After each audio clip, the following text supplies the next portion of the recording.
I will always look at Sierra Leone as my home. It's always going to be my home. And about going back there to settle, it won't be an easy decision because of my children and the life that I've built in the UK. But it's always something that I've always been looking at as a possibility of going back to Sierra Leone and settling there. I came to the UK in 1997 on the 17th of September. As you know, Sierra Leone went through a civil war for about 15-16 years.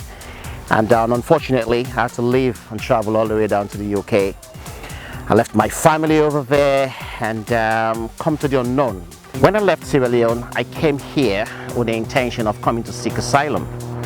And the reason because of the war, and there was everyone fleeing that country. And unfortunately, it got to that point where we had to leave.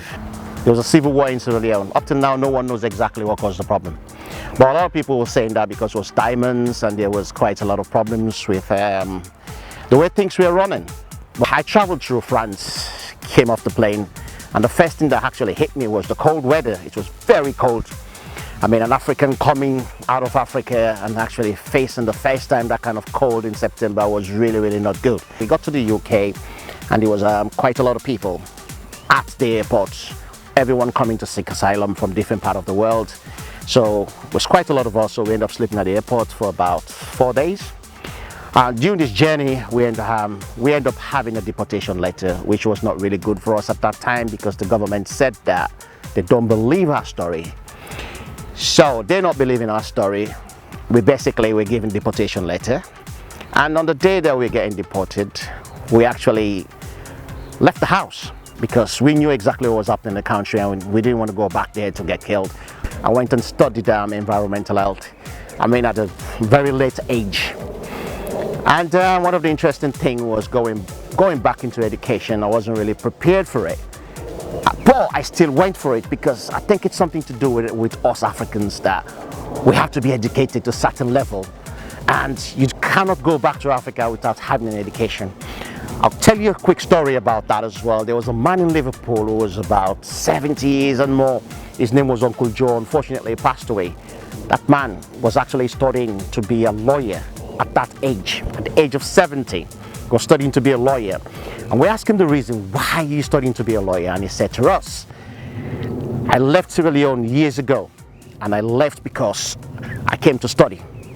I don't want to go back without a degree. And because of that, I've never forgotten about that word. And it gives you the advantage. I don't know what and how it gives you an advantage. But even in the UK, without a degree, there's certain levels that you get to.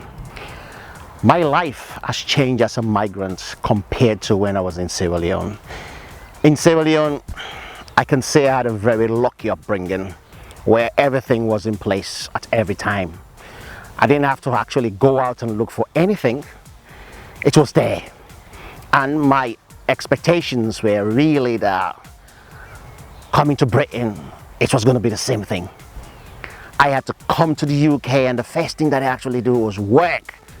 Can you imagine that change of lifestyle and the way things are actually here? I could say now is I feel much more grown up in the sense where I appreciate life more than the way I used to be. My advice to people that wants to leave their country and travel abroad, I will say, if I say now, don't do it, a lot of migrants will look at me and go, but hang on a minute, why did you do it? I did it because I didn't have a choice. It was either I stay back there and get killed, or I actually moved from where I was to another country. So I happen to be in the UK and I've lived here for a very long time. I've kind of like climatized to the system, and after being here for over 20 years, it's a decision that if I'm given the choice now to make that decision again, I will say I won't do it.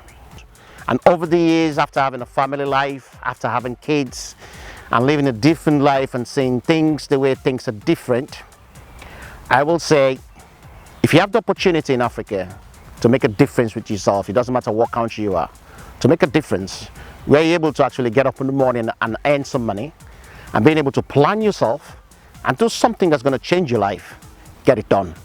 I know friends that have never been to the UK and they've actually made it wherever they are. It's all about the mindset.